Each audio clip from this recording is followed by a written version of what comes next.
Olá pessoal, se o assunto desperta interesse, liderança, eu decidi multiplicar um dos conceitos. E esse conceito está relacionado ao que os liderados esperam do seu líder. Sim, que características eu espero do meu líder? Então, a pergunta é, que características eu deveria ter? Ou eu tenho no exercício da liderança? Sim, quais? Eu tenho que pensar nisso. Eu vou fornecer 8, que são essenciais. Sem elas, a gente não consegue o comprometimento das equipes. Então, eu vou passar uma a uma e nós vamos avaliá-las e depois vocês têm a chance até de fazer uma autoavaliação. Vamos lá!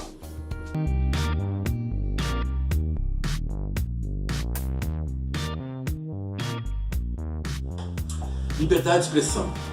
É conceder o espaço para o diálogo, né? É permitir que o nosso subordinado se expresse e não simplesmente nós somente dizer o que tem que ser dito e esperar o silêncio e que todos tomem as suas posições diante daquele fato, daquela situação, mesmo em situações regradas ou situações adversas. Então, o subordinado espera poder externar um pouco da sua opinião em decorrência do que está acontecendo. Então, liberdade de expressão é uma característica que precisa ser praticada todos os dias.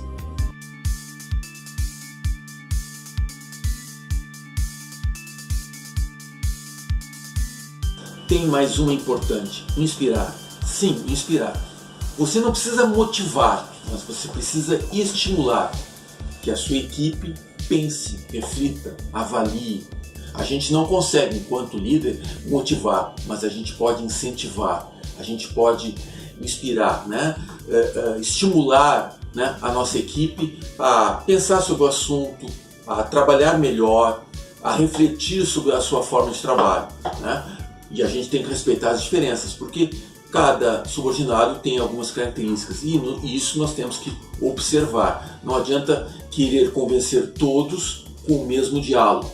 Muitas vezes é interessante a gente fazer uma abordagem e dependendo das características de cada subordinado, reforçá-las de uma forma reservada, sempre com uma forma construtiva.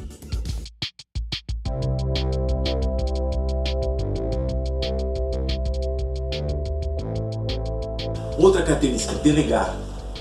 Para a sua equipe é muito importante conceder a oportunidade de assumir outras responsabilidades, de ficar encarregado de desenvolver uma solução, de pesquisar, de junto com os demais colegas conseguir apresentar uma solução de uma situação que vem se repetindo. Então, delegar para a sua equipe é muito importante, sempre foi. E cada vez que for delegar, mais estímulo eles receberão, se sentirão mais confiantes. E isso é muito importante no dia a dia.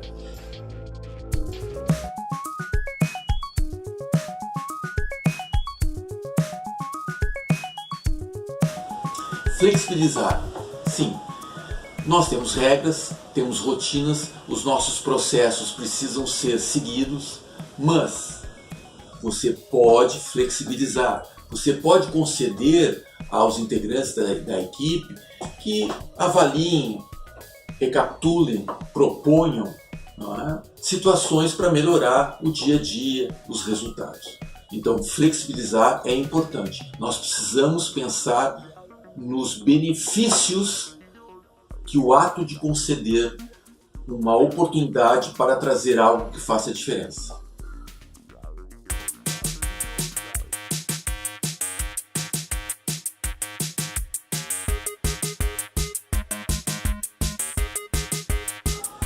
Vamos falar de favorecimento à criatividade. A nossa empresa está no mercado e ela sofre pela competição. Então, se nós tivermos a oportunidade de estimular toda a nossa equipe a puxar, né, da sua experiência, da sua capacidade, né, dos seus resultados positivos ou mesmo negativos, né, nós podemos fazer com que a equipe não fique robotizada e sim proporcione alternativas para melhorar os mesmos resultados.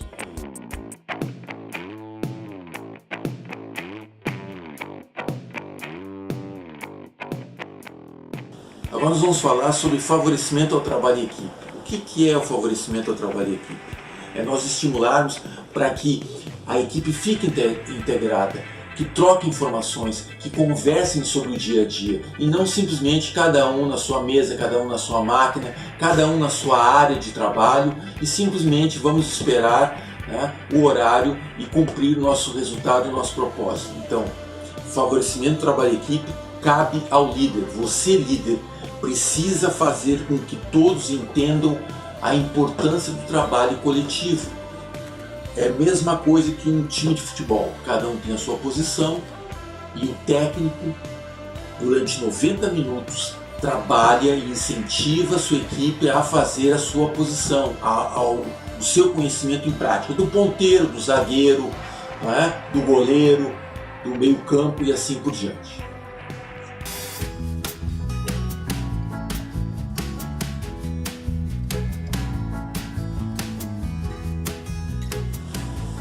Outra característica, a comunicação. Nós, gestores, você precisa ser claro e objetivo na narrativa.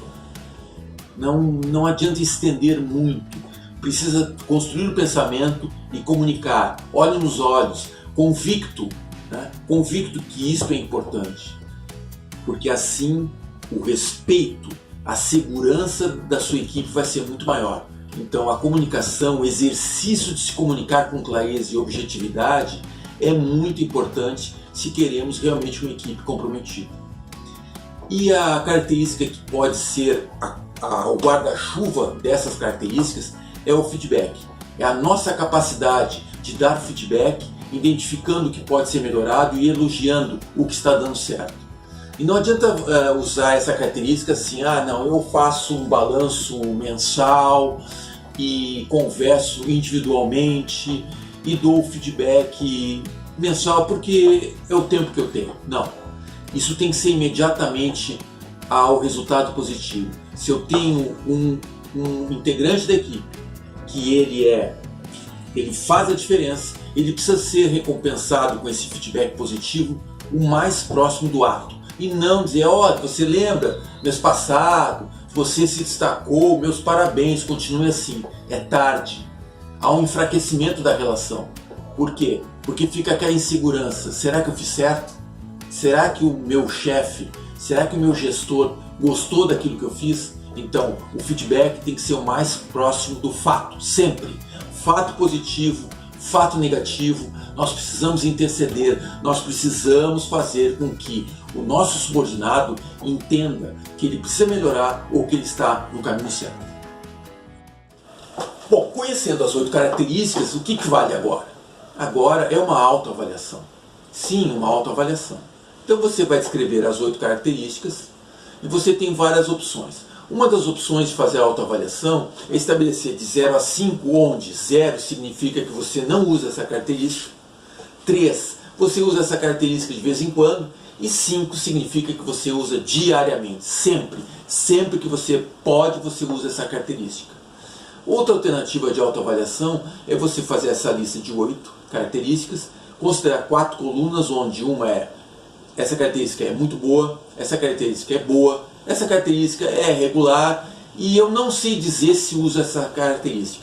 Então assim você pode fazer também uma autoavaliação. E uma terceira opção é, quando você encontrar nessas características uma delas que você não tem certeza se usa, você pergunta para a sua equipe.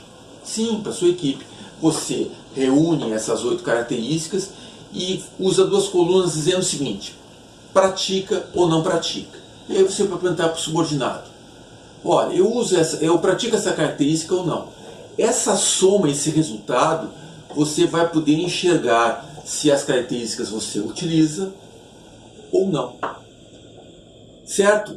Pensem, testem. Façam isso também numa situação ideal. Uma situação em que você não vai ser interrompido, que você vai poder refletir sobre cada característica, você vai poder avaliar os últimos 3 meses, e aí você vai ter certeza de apontar essa característica e ter certeza que você pratica ou não pratica essa característica. Muito bem? Qual é o próximo passo? O próximo passo é você responder algumas perguntas. São 3 apenas. 3 perguntas. Se você acredita que essas características não são importantes, porque no exercício de avaliá-las, você percebeu que você acha que ela não é importante, pense assim: o que você espera do seu superior imediato? Se você está subordinado a um diretor, se você está subordinado a um gerente, se você está subordinado ao proprietário da empresa, pense nessas características. E se você acredita que essas características são importantes nessa relação, significa que ela também é importante entre você e a sua equipe. Ok? Mais um passo. Você precisa eleger dessas 8, as 4 mais importantes. Por quê? Porque você trabalha numa empresa e essa empresa tem as suas políticas. E pode ser que essas características afetem diretamente essa política. Então, eleja as 4. E aí, qual é o próximo passo? O próximo passo é justifique. Eu vou justificar por que eu uso esta característica. E depois de fazer essa justificativa, você tem que pensar se houve consistência. Realmente eu justifiquei com propriedade? Eu uso essa característica porque ela realmente faz o efeito desejado?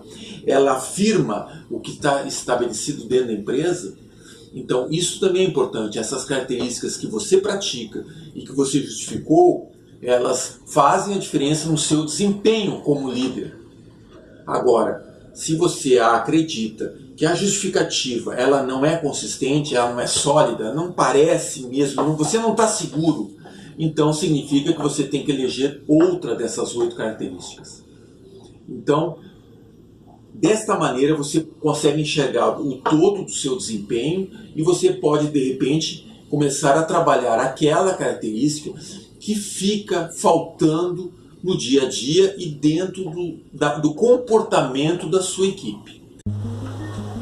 Bom, você agora conheceu as características de um líder eficiente. Você fez a sua autoavaliação?